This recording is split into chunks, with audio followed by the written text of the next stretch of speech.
கிறிஸ்துவில் பிரியமான என் அன்பு சகோதர சகோதரிகளை, இயேசுவின் நாமத்தில் உங்களை நான் வாழ்த்தி நான் ஆசீர்வதிக்கிறேன். ஆவியிலே பலன் கொள்ள தேவன் கொடுத்த கிருபைக்காய் ஆண்டவருக்கு நான் நன்றி செலுத்துகிறேன். இந்த இணைப்பில் வந்திருக்கிற உங்கள் ஒவ்வொருடைய வாழ்க்கையிலும் தேவன் நிச்சயமாய் அற்புதங்களை செய்வார். ஒரே ஒரு சத்தியம் இன்னைக்கு அறிந்து கொள்ளுவோம். எரேமியாவின் புத்தகம் 16ஆம் அதிகாரம் 19ஆம் வசனம். இன்னைக்கு காலையில் ஆண்டவர் அழகாக இந்த வார்த்தையோடு என்னோடு கூட பேசின ஒரு காரியத்தை உங்களோடு பகிர்ந்து கொள்ளுகிறேன். என் பலனும் என் கோட்டையும் நெருக்கப்படுகிற நாளில் என் அடைக்கலமுமாய் இருக்கின்ற எங்கள் தேவனாகிய கர்த்தர். இந்த வார்த்தை ரொம்ப அழகான வார்த்தை. ஆண்டவரே, என் வலிமை நீராய் இருக்கிறேன், என் அரண் நீராய் இருக்கிறேன், துன்ப காலத்தில் புகலிடம் நீராய் இருக்கிறேன் என்று எரேமியா அழகாய் தேவன் பக்கமாய் திரும்பி சொல்லக்கூடிய ஒரு காரியங்க. பிரச்சனை, பாடுகள், நெருக்கத்தின் மத்தியில் எரேமியா புலம்புகிறார். எரேமியா சொல்றாரு, ஆண்டவரை ஆண்டவரை ஆண்டவரின் புலம்பல்களுக்கு பதில் தருகிறவர் நீரல்லவோ என்று சொல்லி அவர் பேசுகிற ஒரு காரியம். நெருக்கப்படுகிற எனக்கு நீர் துணையாய் இருக்கிறீர், நீர் அரணாய் இருக்கிறீர், ஓ என் வலிமை நீராய் இருக்கிறீர். எவ்வளவு பெரிய காரியம் பாருங்களேன். தேவன் ஒருவரை வலிமை, நமது வலிமை. உலகத்தில் எத்தனை பணங்கள் இருந்தாலும், எத்தனை பதவிகள் இருந்தாலும், வலிமை என்று ஒன்று உண்டு என்றால் தேவனை தவிர வேறொரு வலிமை இந்த உலகத்தில் பெருசு கிடையாதுங்க. அநேகர் நினைத்துக் கொண்டிருக்கிறோம், பணம் இருந்தால் நன்றாக இருக்கலாம், அப்படி இப்படின்னு பல விதத்தில் கனவு கண்டு கொண்டிருக்கிறோம். எல்லாவற்றுக்கும் மேல ஒன்று தேவை, என்ன தெரியுமா? கர்த்தரின் மகிமை என்கின்ற அந்த வலிமை நமக்கு தேவையா இருக்கிறது. இன்னைக்கு நெருக்கப்படுகிற உலகத்தில் தேவ வலிமை நம்மை பாதுகாக்கிறதா இருக்கிறது, தேவ கிருபை பாதுகாக்கிறதா இருக்கிறது. இந்த வார்த்தை ரொம்ப எனக்கு பிடிச்சிருந்துச்சுங்க.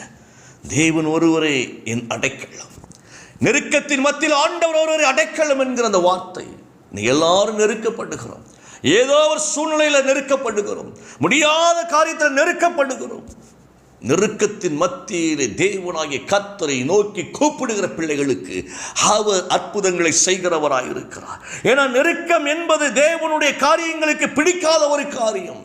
ஒரு மனுஷன் நெருக்கப்படுவது தேவனுக்கு பிடிக்காத ஒரு காரியம். நன்றை கவனித்துக் கொள்ளுங்க.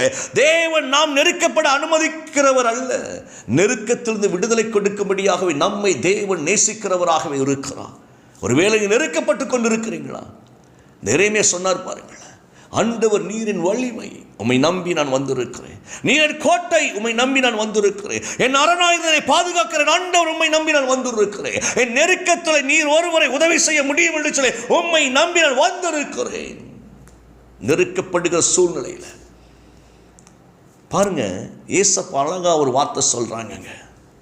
லூக்கா 12ஆம் அதிகாரம் 50ஆம் வசனத்தை வாசிக்கின்ற பொழுது, ஆகிலும் நான் முழுக வேண்டிய ஒரு ஸ்நானம் இருக்கிறதையா, அது முடியும் அளவும் எவ்வளவோ நான் நெருக்கப்படுகிறேன். ஏசப்பா சொல்றாங்க தன் மரணத்தை குறித்து, நான் முழுக வேண்டிய ஒரு ஸ்நானம், மரணம் என்கிற ஸ்நானத்திற்குள் நான் செல்ல வேண்டியது இருக்கிறது. மரணம் என்கின்ற ஒரு குழியில் நான் போட வேண்டி இருக்கிறது. அந்த மரணம் என்கிற குழியில் யாருக்காக? நமக்காக. ஆண்டவர் நெருக்கப்பட்டார் மரணத்திற்கு நேராக. பிதாவாகிய தேவன் அவரை ஒப்பிக்கொடுத்து நெருக்கினார் மரணத்திற்கு நேராக.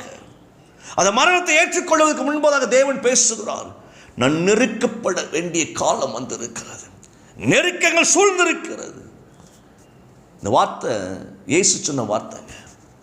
ஆனாலும் அவருக்கு ஒன்று தெரியும், இந்த ஸ்நானத்திலே நான் மூழ்கி எந்திரிச்சுதான் ஆக வேண்டும். மூழ்கினால் எழுந்திருப்பேன். ஸ்நானம் என்பது என்ன? முங்கி எந்திக்கின்ற காரியம். நல்லா கவனிங்க. முங்கி எந்திக்கின்ற காரியம். ஒரு தண்ணீருக்குள், ஒரு ஆற்றுக்குள் போய் குளிக்கின்ற பொழுது முங்கி அப்படி மேலே வருவோம் பாருங்களேன், அப்படியே உள்ள போயிட்டு அப்படி மேலே வருவோம் பாருங்களேன். ஆண்டவர் சொல்றார், மரணத்திற்கு உள்ள போயிட்டு நான் ஜெயிச்சிருவேன். அதுதான் அதனுடைய அர்த்தம். மரணத்தை ஜெயித்திருவேன். ஆனால் இந்த மரணத்தை ஏற்றுக்கொள்ளக்கூடிய அந்த காலகட்ட நெருக்கத்தில் நான் இருக்கிறேன். ஜெயிச்சிருவானா? என் ஜனங்களுக்கான ஜெயித்தே ஆக வேண்டும், சாத்தானை வீழ்த்தியே ஆக வேண்டும், சாத்தானை சாகடித்தே ஆக வேண்டும், மரணத்தை கொன்றே ஆக வேண்டும் என்று ஆண்டவர் தீர்மானம் பண்ணி எல்லாருடைய மரணத்திற்கும் அவர் ஒருவர் மரிக்க வேண்டியதாக இருந்தது. எனக்கு அருமையான தேவ பிள்ளைகளே, அப்படிப்பட்ட நம்முடைய ஆண்டவரை நாம் நெருங்கி செல்லுகிற பொழுது நம்முடைய நெருக்கங்களுக்கு பதில் உண்டாகிறது. ஏன்னா அவர் நெருக்கப்பட்டார் பாருங்களேன். அந்த நெருக்கம் அவருக்கு வந்தது ஏனென்றால் நீங்கள் நான் நெருக்கப்படக்கூடாது என்பதற்காக. நம்முடைய நெருக்கங்களை தேவன் புரிந்து கொண்டவர், நம்முடைய நெருக்கங்களை தேவன் புரிந்து கொண்டவர். நீங்கள் கவலைப்படாதீங்க. யார் உங்களை நெருக்கினாலும் சில நேரங்களில் நீங்கள் சொல்கிறீங்க, என் பிள்ளைங்கள் வழியை நெருக்கப்படுகிறேன், என் பிள்ளைங்க வழியை நெருக்கப்படுகிறேன். ஒரு தாயார் நேற்று சொன்னாங்க ஜெபத்தில், ஐயா 25 வருடமாக என் பையன் என்னோட பேசலையா, என் மகன் என் கூட பேசலை, 25 ஆண்டுகள் ஆகிவிட்டது. திருமணம் முடிந்து பிள்ளைகள் எல்லாம் இருக்கிறாங்க, பெரிய பெரிய பிள்ளைங்க பேர பிள்ளைங்களாம் இருக்கிறாங்க. மருமகள் பிரித்து கொண்டு போய்விட்டாள், என் பையன் என்று பேச மாட்டேக்கான், தனித்து விடப்பட்டு இருக்கிறேன், நெருக்கப்படுகிறேன் என்று சொன்னாங்க. சில நேரங்களில் கணவர் பேசாமல் நீங்கள் நெருக்கப்பட்டு கொண்டிருக்கலாம், மனைவி பேசாமல் நெருக்கப்பட்டு கொண்டிருக்கலாம், பிள்ளைங்க பேசாமல் நெருக்கப்பட்டு கொண்டிருக்கலாம், சமுதாயத்தில் நெருக்கப்பட்டு கொண்டிருக்கலாம். கவலைப்படாதீர்கள், உங்கள் நெருக்கத்திற்கெல்லாம் ஒரு பதில் இருக்கிறது. இயேசு நிச்சயமாய் நெருக்கத்திலிருந்து உங்களை விடுவிக்கிறவராக இருக்கிறார். எந்த இடத்தில் நெருக்கப்படுகிறீங்களோ, யாரால் நெருக்கப்படுகிறீங்களோ, அந்த நெருக்கத்திற்கு தேவன் உங்களுக்கு அற்புதங்கள் செய்து விடுவிக்கிறவராக இருக்கிறபடினாலே நீங்கள் கவலைப்படாதபடி தேவனை மாத்திரம் நெருங்கிக் கொள்ளுங்கள். இன்னைக்கு உங்கள் நெருக்கத்திற்கு ஒரு விடுதலை உண்டு. நீங்கள் எப்படி வேண்டுமானால் நெருக்கப்பட்டு இருக்கலாம். ஏன்னா நெருக்கம் எந்த வழியிலும் வரும், எந்த மனுஷனாலும் வரும், எந்த வேலையிலும் வரும்.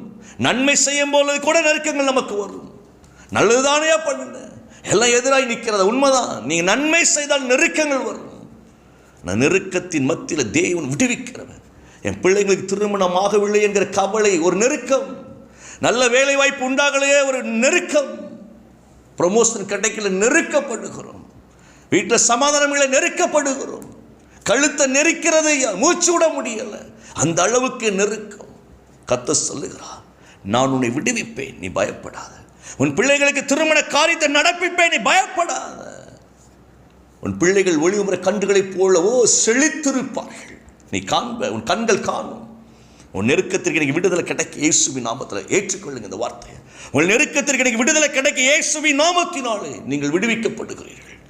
சங்கிலி போட்டு இறுக்கி பிடித்த மாதிரி உங்களுடைய வாழ்க்கை நெருக்கி கொண்டிருக்கலாம். கட்டுகளை உடைக்கிற ஆண்டவர் இன்னைக்கு உங்களுக்கு உடைத்து கொண்டிருக்கிறார். இதெல்லாம் ரேம் அப்படியே எடுத்துக்கோங்க. கடன் பிரச்சனையில் ஒரு நெருக்கம், பிஸ்னஸில் ஒரு நெருக்கம், வாழ்க்கை முழுக்க எங்கே போனால் நெருக்கங்கள். கர்த்தர் உங்களை பெருக பண்ணும்படியை ஆசீர்வதிக்கிறவராய் இருக்கிறார். நெருக்கங்களை எல்லாம் நிர்மூலமாக்கி பவுல் ரொம்ப அழகை சொல்லுகிறார், ஆவிக்குரிய காரியத்திலும் என் மாம்சத்திற்குரிய காரியத்திலும் நான் நெருக்கப்படுகிறேன். தேகத்தை விட்டு பிரிந்து கிறிஸ்துவோடு கூட இருக்க எனக்கு ஆசை இருக்கிறது ஐயா. இன்னைக்கே நான் மேலே போயிடணும் ஒரு ஆசை இருக்கு எனக்கு. ஏன்னா அவ்வளவு நெருக்கம், ஆவிக்குரிய வாழ்க்கையில் நெருக்கம் இருக்கிறது, என் மாம்சத்தின் வாழ்க்கையில் நெருக்கம் இருக்கிறது. ஆண்டவனை எடுத்துக்கொண்டு அவரோடு வைத்துக் கொள்வதற்கு எனக்கு ஆசைதான். ஆனாலும் இன்னைக்கு ஜனங்களை நான் இன்னும் வழிநடத்த வேண்டியது இருக்கிறது. இந்த ஜனங்களுக்கு இயேசுவை சொல்ல வேண்டியிருக்கிறது. என் நெருக்கத்தில் நான் ஆண்டவரை தான் பிடித்து கொண்டு இருக்கிறேன். இன்னைக்கு சில நேரம் பெற்றோர் நினைப்பாங்க, நெருக்கப்பட்டு மேலே போயிடலாம் தான் நினைக்கிறேன், ஆனால் பிள்ளைகளுக்காக வாழ வேண்டியது இருக்கிறது, பிள்ளைகளுக்காக வாழ வேண்டியது இருக்கிறது. என்ன செய்ய, பிள்ளைங்க தவிச்சிருவாங்க. உன் நெருக்கத்திற்கு இன்னைக்கு முடிவை தேவன் தருகிறார். கவலைப்படாதீங்க, உங்களை உயர்த்துகிற ஆண்டவர் உங்களோடு கூட இருக்கிறார். ஒன்னே ஒன்று மட்டும்தான் நம்ம செய்யணும். எரேமியா சொன்னார் பாருங்க, ஆண்டவரே நீரே என் கோட்டை, நீரே என் அரண், என்னை தப்புவிக்க பண்ணுகிறவர் நீங்க, என் நெருக்கத்தில் எனக்கு உதவி செய்கிறவர் நீங்க. யாபேஸ் ஜெபித்தார் அப்படித்தான், தாவீது ஜெபித்தார் அப்படித்தான், ஆபிரகாம் ஜெபித்தார் அப்படித்தான், மோசே ஜெபித்தார் அப்படித்தான், தானியேல் ஜெபித்தார் அப்படித்தான். நெருக்கத்தின் மத்தியில் அவர் தேவனை அவர்கள் நெருங்கி கொண்டார்கள். ஸோ கண்களை மூடி ஆண்டவரை ஒப்புக் கொடுப்போம். இன்னைக்கு இந்த விடுதலை உங்களுக்கு உண்டாகிறது.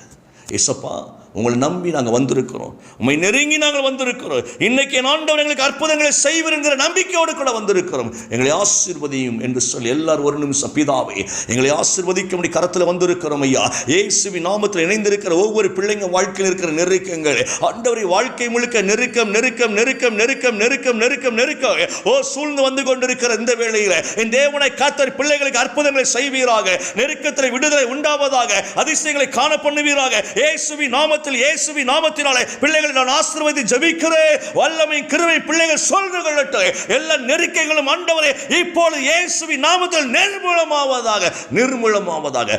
உன்னதத்தின் ஆவியின் வல்லமையினாலே பிள்ளைகளை ஆசீர்வதிக்கிறேன். இயேசுவின் நாமத்தில் ஜெபிக்கிறேன் நல்ல பிதாவே. ஆமென், ஆமென்.